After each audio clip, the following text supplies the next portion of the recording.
స్వీకారోత్సవానికి జోరుగా ఏర్పాట్లు జరుగుతున్నాయి. కేసరపల్లిలోని ఐటీ పార్క్ ప్రాంగణంలో చంద్రబాబు సహా మంత్రుల ప్రమాణ స్వీకారానికి వేదికంతా రెడీ అయింది. మొత్తం 14 ఎకరాల్లో సభ కోసం ఏర్పాట్లు చేస్తున్నారు. ఈ ప్రమాణ స్వీకార మహోత్సవానికి ప్రధాని మోదీతో పాటు కేంద్ర హోంమంత్రి అమిత్ షా హాజరు కానున్నారు.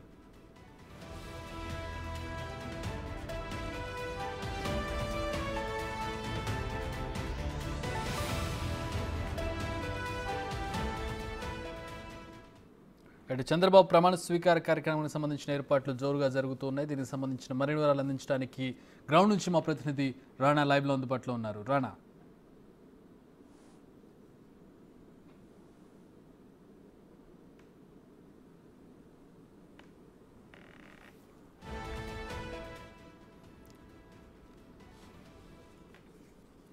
రేపు చంద్రబాబు ప్రమాణ స్వీకార కార్యక్రమం ఉంది. ఆయనతో పాటు మంత్రులు ప్రమాణ స్వీకారం చేయబోతున్నారు. కేసరపల్లిలోని ఐటీ పార్క్ ప్రాంగణంలో చంద్రబాబు సహా మంత్రుల ప్రమాణ స్వీకారానికి వేదిక అంతా రెడీ అయింది. మొత్తం 14 ఎకరాల్లో సభ కోసం భారీ ఏర్పాట్లు చేస్తూ ఉన్నారు. ఈసారి భారీ స్థాయిలో ఈ కార్యక్రమానికి కార్యకర్తలు, అభిమానులు హాజరయ్యే అవకాశం ఉండడంతో కట్టుదిట్టమైన భద్రత ఏర్పాటు చేస్తున్నారు. అలాగే దీనికి ప్రధాని మోదీతో పాటు కేంద్ర హోంమంత్రి అమిత్ షా కూడా హాజరు కాబోతున్నారు. అలాగే కొన్ని రాష్ట్రాల ముఖ్యమంత్రులు కూడా ఈ కార్యక్రమానికి హాజరు కాబోతున్నటువంటి నేపథ్యంలో ఏర్పాట్లు ఘనంగా జరుగుతున్నాయి. మా ప్రతినిధి రాణా ఏర్పాట్లకు సంబంధించి మరిన్ని వివరాలు అందిస్తారు. రాణా, ఏంటి, ఎవరెవరు ఇప్పటికీ వచ్చారంటే రేపే కార్యక్రమం ఈరోజు ఆల్రెడీ చేరుకుంటున్నటువంటి దృశ్యాలు మనం చూస్తూ ఉన్నాం.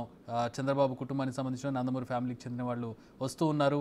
మీరు ఇంకెవరెవరిని చూశారు? ఎవరెవరు ఆల్రెడీ విజయవాడకి చేరుకున్నారు? మరి కాసేపట్లో మెగాస్టార్ చిరంజీవి, రామ్ చరణ్ తేజ్ కూడా ఇదే ఎయిర్పోర్ట్లోకి వాళ్ళు రాబోతున్నారు. వాళ్ళ కోసం ప్రత్యేక కాన్వాయ్ని కూడా ఏర్పాటు చేశారు. ఎందుకంటే రాష్ట్ర ప్రభుత్వం ప్రత్యేక ఆహ్వానితుడిగా ఏదైతే చిరంజీవికి ఆహ్వానం పొందినటువంటి నేపథ్యంలో ఆయనకు ప్రోటోకాల్ ప్రకారంగా కూడా ఆయన్ని హోటల్కి తీసుకెళ్లిపోతున్నటువంటి నేపథ్యం కనపడుతుంది. అయితే చిరంజీవి వచ్చిన తర్వాత కేంద్ర మంత్రుల రాక అనేది స్టార్ట్ కాబోతోంది. బండి సంజయ్ రాబోతున్నారు, అమిత్ షా రాబోతున్నారు, ఏకంగా బీజేపీ జాతీయ నాయకుడు అయినటువంటి జాతీయ అధ్యక్షుడు జేపీ నడ్డా కూడా రాబోతున్నారు. ముగ్గురు రాబోతున్నటువంటి నేపథ్యంలో ఇక్కడ సెక్యూరిటీ కూడా చాలా కట్టుదిట్టమైనటువంటి నేపథ్యం అయితే కనపడుతుంది. ప్రస్తుతం అయితే చిరంజీవి కూడా అక్కడ హైదరాబాద్ నుంచి బయలుదేరారు కాబట్టి మరి తర్వాత ఆయన ఈ ప్రాంగణం అంతా కూడా సెక్యూరిటీ వలయంలో కూడా ఉండబోతున్నట్టుగా మనకు సమాచారం అవుతుంది. ఇప్పటికే నందమూరికి సంబంధించినటువంటి ఫ్యామిలీ మెంబర్స్ అందరూ కూడా వచ్చేసారు. ఓ పక్క అక్కడ ఎగ్జాక్ట్గా ఈ ఎయిర్పోర్ట్ ఉంది. ఎయిర్పోర్ట్ ఏర్పడుతుంది. 3 జర్మనీ స్టాండర్డ్స్ ని ఏర్పాటు చేశారు. చాలా భారీ స్టాండర్డ్స్ ని ఏర్పాటు చేశారు. మెయిన్ స్టేజ్ అయితే ఉన్నటువంటి అక్కడ దాదాపు 30,000 మంది దాకా అక్కడ కూర్చోడానికి సీటింగ్ పెట్టారు. తర్వాత లెఫ్ట్ సైడ్ ఉన్నటువంటి జర్మనీ స్టాండర్డ్స్ దగ్గర అక్కడ ఒక 30,000, ఇక్కడ లెఫ్ట్ సైడ్ ఉన్నటువంటి మరొక ప్రాంగణం దగ్గర దాదాపు 40,000 మంది దాకా కూర్చోవడానికి అక్కడ సీటింగ్ అనేది ఏర్పాటు చేశారు. టోటల్ గా 1,00,000 మంది దాకా కూడా ఏర్పాటు చేస్తారు. మొదటగా అయితే 70,000 మంది అనుకున్నారు. కాకపోతే ఆ సభా ప్రాంగణం అంతా క్లీన్ చేసిన తర్వాత 1,00,000 మంది ఈజీగా కూడా పడతారనేసి కూడా అధికారులు భావిస్తున్న నేపథ్యంలో ఎక్స్ట్రా అరేంజ్మెంట్స్ అనేది కూడా చేసినటువంటి నేపథ్యం కనబడుతుంది. ఎప్పుడైతే రేపు ఉదయం ప్రధానమంత్రి నరేంద్ర మోడీ ఇక్కడ దిగిన తర్వాత ప్రత్యేకంగా రోడ్డు మార్గం ద్వారా 8 రాష్ట్రాల ముఖ్యమంత్రులు రాబోతున్నట్టుగా మనకు తెలుస్తుంది. జాతీయ నాయకులు కూడా రాబోతున్నారు, కేంద్ర మంత్రులు కూడా రాబోతున్నటువంటి నేపథ్యంలో వాళ్ళకందరికీ ప్రత్యేకమైనటువంటి ఏర్పాటు చేశారు.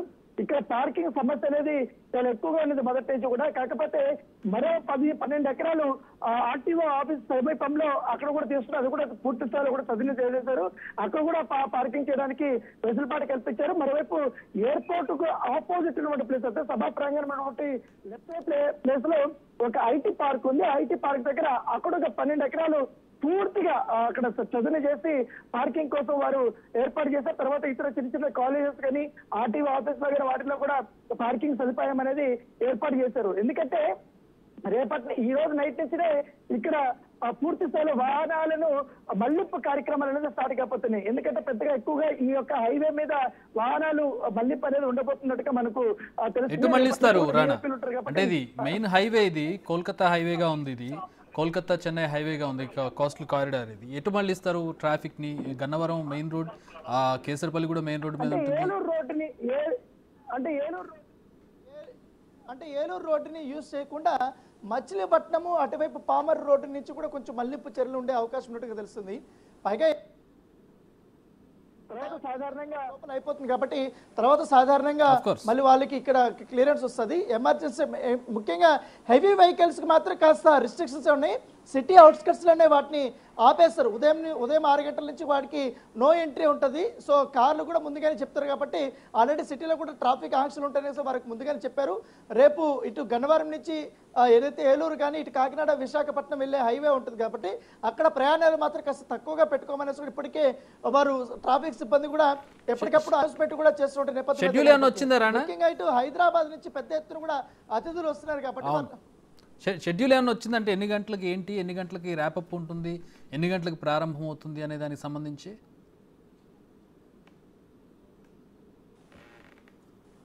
ఎగ్జాక్ట్ గా 11 గంటలు చేస్తామని ఒక షెడ్యూల్ పెట్టారు. కాకపోతే ఇక్కడ 9 o'clock నుంచి కూడా అతిథులందరూ కూడా తమ తమ సీట్లలో వాళ్ళకి కేటాయించిన గ్యాలరీలో కూర్చోమని కూడా ఆదేశాలు ఇచ్చారు. ఎందుకంటే ఒకవేళ 10:30 దాటిందంటే తర్వాత ఎవరిని కూడా లోపలికి అలో చేయరు, కొంచెం రిస్ట్రిక్టెడ్ ఉంటది. పైగా ఎందుకంటే వీవీఐపీకి సంబంధించిన మూవ్మెంట్ కూడా స్టార్ట్ కాబోతుంది. దాంతో పాటు వెనకాల స్టేజ్ బ్యాక్ సైడ్ ప్రత్యేక ఒక దారిని వేశారు. ఇటు అక్కడైతే గవర్నరు, ప్రధానమంత్రి, హోంశాఖ మంత్రి, కేంద్ర మంత్రులు, ఇతర రాష్ట్రాలకు సంబంధించిన ముఖ్యమంత్రులు రావడానికి మాత్రమే అక్కడ వారికి ప్లేస్ పెట్టారు. మిగతా వాళ్ళంతా కూడా సాధారణంగా వాళ్ళకు అంటే స్టేజ్ దూరంగా ఉన్నటువంటి పార్కింగ్ ప్లేస్ లో వాళ్ళు పెట్టాలి. దాంతో పాటు ప్రతి ఒక్క గ్యాలరీకి 10 సీసీ కెమెరాలను ఏర్పాటు చేశారు. సో ఎవరికి ఇబ్బంది పడకుండా కూలర్స్ పెట్టారు. ఇంకోటి గత 2 రోజులు చూస్తున్నాం ఇక్కడ వాతావరణం కాస్త అనుకూలించట్లేదు. వర్షం పడుతుంది, కొద్దిసేపు బాగా ఎండ వస్తుంది. సో వచ్చినటువంటి వారందరూ కూడా ఎవరు ఇబ్బంది పడకుండా ఉండే ఉద్దేశంతోనే ఏదైతే రెయిన్ రూఫ్ టాప్స్ ఏవేస్తారో జర్మనీకి సంబంధించిన ప్యానల్స్ వాటిని పెద్ద ఎత్తున కూడా ఏర్పాటు చేశారు. సుమారు 1,00,000 మంది కూర్చున్నట్టుగా ఏర్పాటు చేశారు. వాటర్ ఫెసిలిటీస్ పెట్టారు, అక్కడక్కడ ఏసీలు పెట్టారు, పూర్తి స్థాయి ఎల్ఈడి స్క్రీన్స్ అనేది కూడా వారు ఏర్పాటు చేశారు. దాంతో పాటు మెడికల్ ఎమర్జెన్సీ వస్తే మాత్రం అక్కడ అంబులెన్సులు, అగ్నిమాపక సిబ్బంది కూడా ప్రత్యేక పైరంజలతో వాళ్ళు అక్కడే వాళ్ళు మకాం వేసేటువంటి నేపథ్యం ఫ్రీ హెల్త్ క్యాంపులు కూడా వారు పెట్టాడు. మొత్తం సభ జరుగుతున్నటువంటి 4 వైపులా కూడా ఫ్రీ హెల్త్ క్యాంపులు అనేది వాళ్ళు పెట్టారు. ఎవరికైనా ఇబ్బందికరమైన పరిస్థితులను వెంటనే వారికి అక్కడ ప్రాథమిక చికిత్స అందించడానికి వారు ప్రత్యేకమైనటువంటి ఏర్పాట్లు అయితే చేస్తున్న నేపథ్యం కనబడుతుంది. స్టేజ్ మీద మాత్రం అతిథులు important, very very important persons మాత్రమే వారు కూర్చుంటారు. ఎప్పుడైతే చంద్రబాబు నాయుడు ఓట్లు అయిపోయిన తర్వాత మిగతా వాళ్ళకు ఒక దాదాపు 30 మంది కూర్చోడానికి అక్కడ 30-40 మంది కూర్చోడానికి ఏర్పాటు చేస్తారు. ఎందుకంటే మొత్తంగా మంత్రులందరూ కూడా రేపే ప్రమాణ స్వీకారం చేయబోతున్నారు కాబట్టి. పైగా ఇప్పుడు అమిత్ షా వచ్చిన తర్వాత, బండి సంజయ్ వచ్చిన తర్వాత, జేపీ నడ్డా వచ్చిన తర్వాత ఒక కొలిక్ వస్తుంది మంత్రివర్గ సంబంధించి కూర్పుకు సంబంధించి. బీజేపీ ఎన్ని మంత్రి పదవులు, ఏ శాఖలు ఇవ్వాలనేది ఒక కొలిక్ వచ్చిన తర్వాత అందరూ కూడా రేపు అక్కడే ప్రమాణ స్వీకారం చేయబోతున్నారు.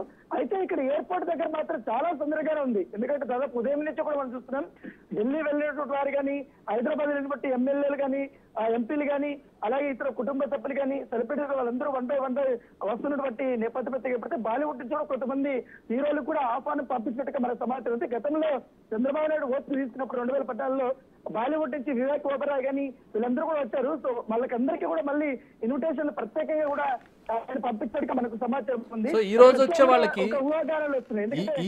ఈ రోజు వచ్చే విఐపీలకి అకామిడేషన్ ఏమైనా ఏర్పాటు చేశారా? చేస్తే ఎక్కడ ఏర్పాటు చేశారు?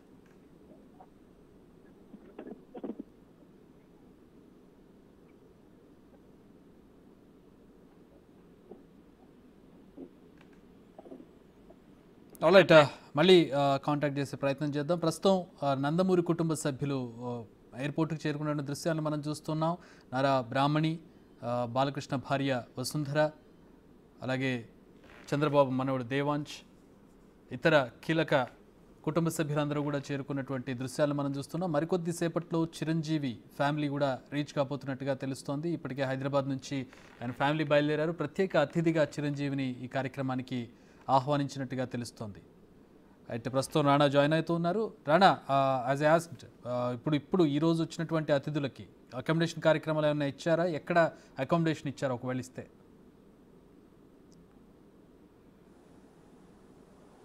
సో ఆల్మోస్ట్ నోవాటల్ అంతా కూడా వాళ్ళు బుక్ చేశారు. తర్వాత అందరికీ ప్రత్యేకమైనటువంటి ఏర్పాటు చేశారు కాబట్టి వాళ్ళు పెద్దగా ప్రాబ్లం ఏం లేదు. వాళ్ళకందరికీ కూడా సపరేట్ వాహన ప్లేన్ కూడా ఎన్ని గంటలకు వాళ్ళు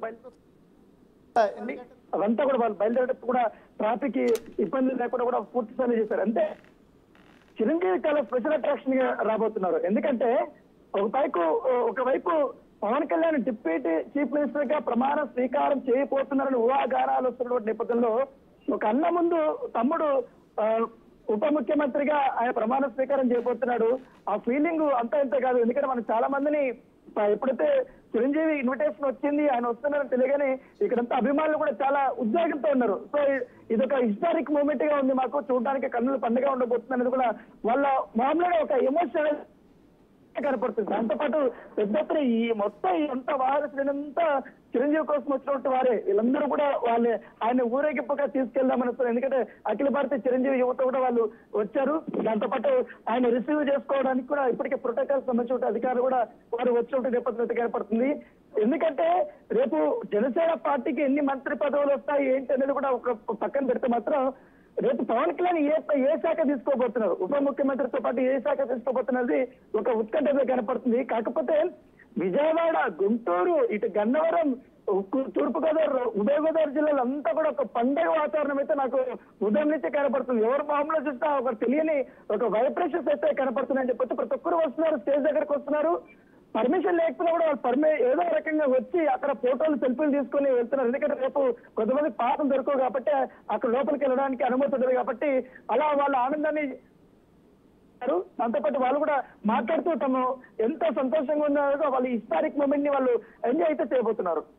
alright, thanks for the updates Rana. మొత్తంగా చిరంజీవి ప్రత్యేక అతిథిగా హాజరు కాబోతున్నారు. అన్న సమక్షంలో తమ్ముడు కీలక శాఖను తీసుకోబోతూ ఉన్నారు, ప్రమాణ స్వీకారం చేయబోతూ ఉన్నారు. అది ఒక రకమైనటువంటి ఉద్విగ్న వాతావరణం, ఒక రకమైనటువంటి కుటుంబం అంతా కూడా గర్వపడేటటువంటి ఒక సందర్భం. ఈ కార్యక్రమానికి ఇటు టీడీపీ కార్యకర్తలు భారీ స్థాయిలో వస్తారు, జనసేన కార్యకర్తలు వస్తారు. ఎందుకంటే జనసేన పోటీ చేసిన ప్రతి నియోజకవర్గంలో గెలిచింది కాబట్టి జనసేనకి ఇది ఒక ప్రత్యేకమైనటువంటి కార్యక్రమం. అలాగే మంత్రులుగా ప్రమాణ స్వీకారం చేయబోతున్నారు నలుగురు. ఈ కార్యక్రమానికి హాజరు కావడానికి యావత్ జనసేన కార్యకర్తలు కావచ్చు, పవన్ కళ్యాణ్ అభిమానులు కావచ్చు, మెగాస్టార్ చిరంజీవి వస్తున్నారు కాబట్టి మెగా అభిమానులు కావచ్చు, వీళ్ళంతా కూడా వచ్చే అవకాశం కనపడుతుంది. ఇక టీడీపీ ఒక ఘోరమైనటువంటి వైఫల్యం తర్వాత ఒక భారీ విజయాన్ని చవిచూసింది. భారీ విజయం తర్వాత ప్రస్తుతం ముఖ్యమంత్రిగా నాలుగోసారి ప్రమాణ స్వీకారం చేయబోతున్నారు చంద్రబాబు నాయుడు. అలాగే మరికొంతమంది మంత్రులుగా ప్రమాణ స్వీకారం చేయబోతున్నారు. భారీ స్థాయిలో ఎమ్మెల్యేలు గెలిచినటువంటి సందర్భంలో ఎమ్మెల్యేలకు చెందినటువంటి క్యాడర్ అంతా కూడా వస్తుంది, టీడీపీ క్యాడర్ అంతా కూడా వస్తుంది. అటు బీజేపీకి చెందినటువంటి క్యాడర్ కూడా రాబోతున్నారు, వాళ్ళకి చెందినటువంటి ఎమ్మెల్యేలు, అలాగే ఇద్దరు మంత్రులుగా ప్రమాణ స్వీకారం చేయబోతున్నారు. ఆ క్యాడర్, ఆ కార్యకర్తలు రాబోతున్నారు. సో మొత్తంగా ఒక భారీ కార్యక్రమం అని చెప్పొచ్చు. ఒక 15 ఎకరాలు పూర్తి స్థాయి నిండుగా కనిపించేటటువంటి ఒక వాతావరణాన్ని రేపు గన్నవరం చూడబోతోంది. ఇక పవన్ కళ్యాణ్ అభిమానులకు, మెగా అభిమానులకు ఇది ఒక పండగ వాతావరణం అని చెప్పొచ్చు. ఇటు విజయవాడలో కావచ్చు, అటు తూర్పు, పశ్చిమ గోదావరి, ఉభయ గోదావరి జిల్లాల్లో పవన్ కళ్యాణ్కి, చిరంజీవికి విపరీతమైనటువంటి అభిమానుల సందోహం ఉంది. అక్కడ అభిమాన సంఘాలు ఉంటాయి. సో వాళ్ళ కుటుంబం మొత్తం ఈ కార్యక్రమంలో పాల్గొంటున్నటువంటి పరిస్థితుల్లో ప్రధానంగా పవన్ కళ్యాణ్ మంత్రిగా ప్రమాణ స్వీకారం చేయబోతున్నటువంటి పరిస్థితుల్లో ఆయన మొదటిసారి ఎమ్మెల్యేగా అసెంబ్లీలో అడుగుపెట్టబోతున్నటువంటి సందర్భంలో ఈ ఒక రకమైనటువంటి ఒక ఉద్విగ్న వాతావరణం ఉన్నటువంటి సందర్భంలో ఒక పండుగ వాతావరణం నెలకొని ఉందని చెప్పి మా ప్రతినిధి రాణా తెలియజేస్తూ ఉన్నారు. అటు ఉభయ గోదావరి జిల్లాలు కానీ, ఇటు విజయవాడ కానీ జరుగుతున్నటువంటి ప్రాంగణానికి చాలా సమీపంలో ఉంటాయి. ఏది కూడా ఒక 3-4 గంటల జర్నీ అంతా కూడా. సో హైవేకి ఉంటుంది కాబట్టి పూర్తి స్థాయిలో అందరూ కూడా వచ్చే అవకాశం కనబడుతుంది. కానీ ఇక్కడ సాధారణ ప్రజలు కొంచెం నోట్ చేసుకోవాల్సినటువంటి అంశం, రేపు విజయవాడ ప్రయాణం పెట్టుకున్న వాళ్ళు, లేదంటే విజయవాడ దాటి ప్రయాణం చేసేటువంటి ప్రయత్నాలు, అంటే గన్నవరం మీదుగా వెళ్ళేటటువంటి, గన్నవరం అనే కాదు విజయవాడ వ్యాప్తంగా కూడా రేపు పూర్తిగా రెస్ట్రిక్షన్స్ ఉండే అవకాశం కనబడుతుంది. ఎందుకంటే ప్రధాని వస్తూ ఉన్నారు, హోంమంత్రి వస్తూ ఉన్నటువంటి పరిస్థితుల్లో ప్రోటోకాల్స్ ఉంటాయి, ట్రాఫిక్ నిబంధనలు ఉంటాయి. ప్రధానంగా గన్నవరం రోడ్డు మొత్తం కూడా బ్లాక్ అయ్యే అవకాశం కనపడుతుంది. సో అకార్డింగ్లీ వాళ్ళు ప్లాన్స్ చేసుకోవాలి.